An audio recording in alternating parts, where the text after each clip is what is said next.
Assalamualaikum warahmatullahi wabarakatuh.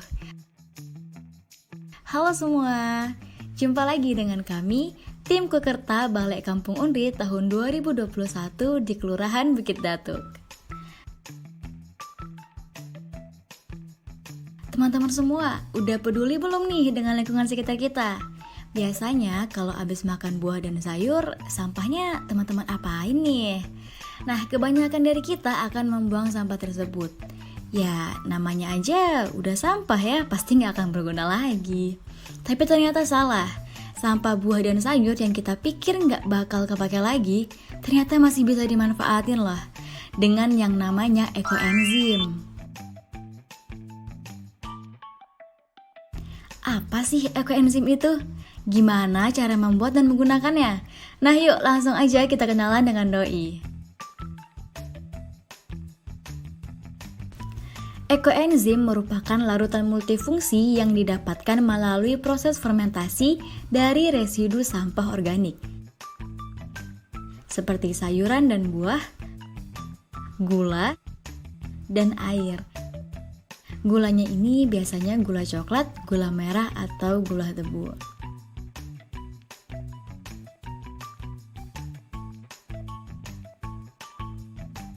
Tampak fisik ekoenzim sendiri akan berwarna kecoklatan serta memiliki aroma khas fermentasi.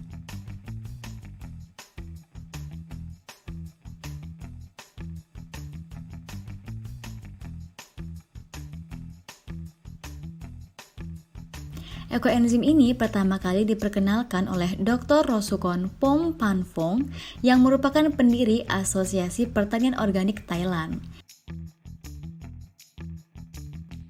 Beliau ini sudah aktif dalam riset mengenai enzim selama lebih dari 30 tahun.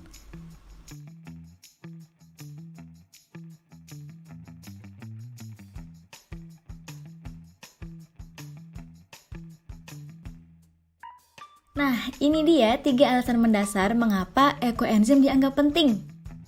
Yang pertama, kita dapat menghemat karena dapat mengubah sampah dapur menjadi DIY pembersih rumah tangga yang alami. Yang kedua, dapat mengurangi polusi karena gas metana yang dikeluarkan dari sampah dapat memperburuk pemanasan global. Wah, bahaya juga ya. Yang terakhir nih, ekoenzim dapat menjadi air purifier untuk membersihkan udara dari racun, polusi, dan juga dapat menghilangkan bau.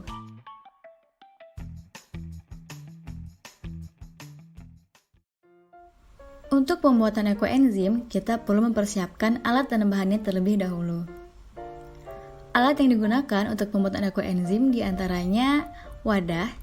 Wadah yang kita gunakan berbahan dasar plastik dan memiliki volume lebih besar sebanyak 20 sampai dengan 30% dari volume bahan ekoenzim.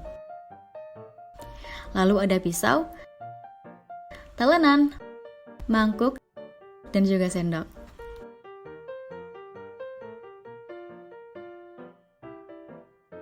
Untuk bahan-bahan, kita perlu mempersiapkan sampah organik.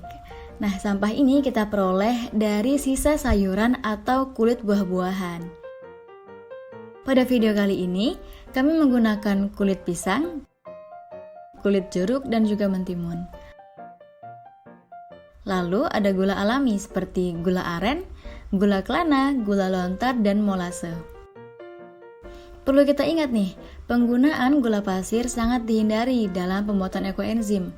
Kenapa? Karena pengolahan gula pasir telah melalui proses kimia, sehingga akan mempengaruhi produk akhir dari ekoenzim.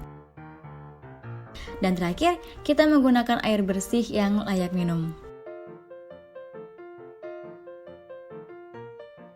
Berikut adalah langkah-langkah pembuatan ekoenzim.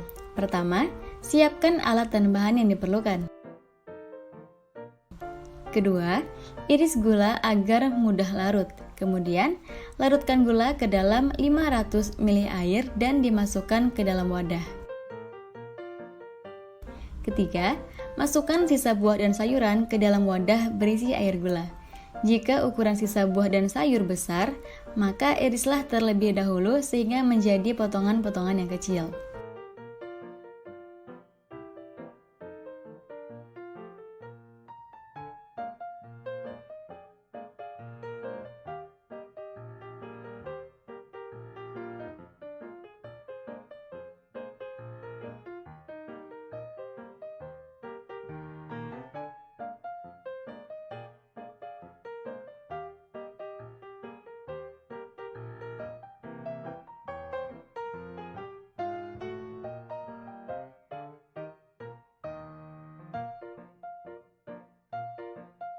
Nah, selanjutnya, tambahkan 500 ml air lagi ke dalam wadah.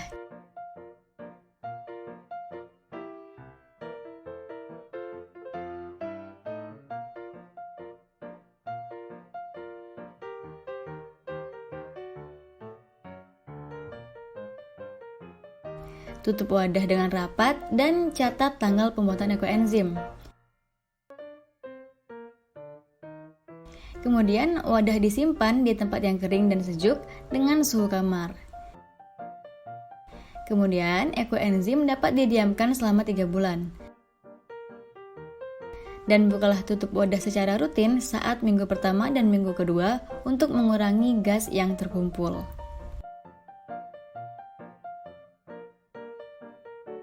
Nah, ada juga beberapa hal yang perlu diperhatikan dalam pembuatan ekoenzim. Di antaranya adalah sebagai berikut. Yang pertama, kulit buah-buahan yang digunakan tidak keras, seperti kulit durian, kulit singkong, batok kelapa, dan sebagainya. Pastikan juga kita tidak menggunakan biji buah-buahan yang besar, seperti biji durian, alpukat, mangga, dan lain-lain. Hal ini untuk menghindari proses fermentasi yang memerlukan waktu yang cukup lama. Dan yang kedua, sisa sayuran dan buah-buahan tidak berminyak atau tercampur bahan sampah lainnya dan juga tidak busuk. Poin yang ketiga yaitu jangan menggunakan dedonan kering, batang, dan akar tanaman, serta tanaman yang beracun. Yang terakhir, untuk mendapatkan cairan ekoenzim yang memiliki aroma harum, teman-teman dianjurkan menggunakan sampah organik sisa kulit buah-buahan saja, seperti kulit jeruk. Dan selain itu, teman-teman juga bisa menggunakan kulit atau sisa buah sebanyak 60% dan sisa sayuran sebanyak 40%.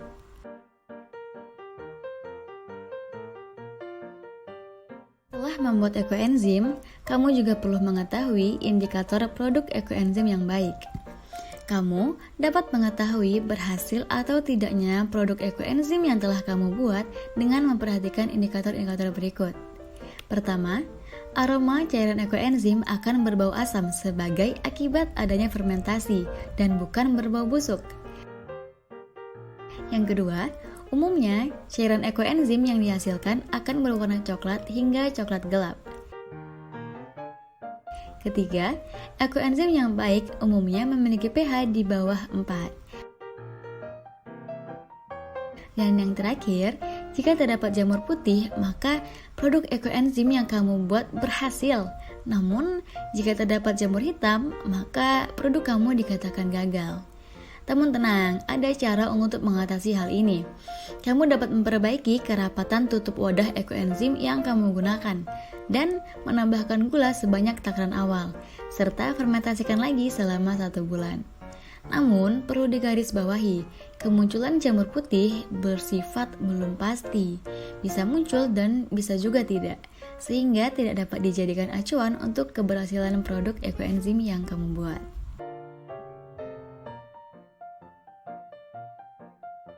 Produk ekoenzim yang kamu buat bisa dipanen setelah kurun waktu selama 3 bulan.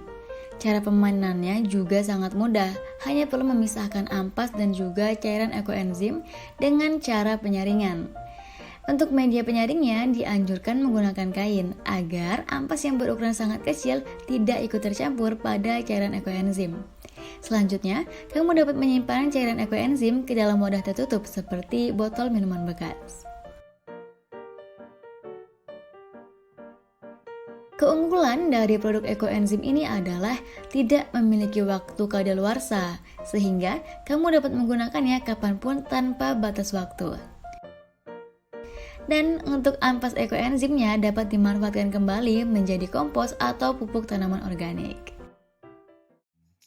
Nah, itu tadi perkenalan singkat kita dengan ekoenzim. Ayo share video ini ke teman dan keluarga kalian agar lebih banyak yang mengenal ekoenzim, sehingga lingkungan kita menjadi lebih bersih dan sehat. Kalau kalian suka dengan video ini, jangan lupa untuk tinggalkan like dan drop tanggapan, saran, kritik, ataupun pertanyaan kalian terkait ekoenzim di kolom komentar ya. Kami pamit undur diri, sampai jumpa. Assalamualaikum warahmatullahi wabarakatuh.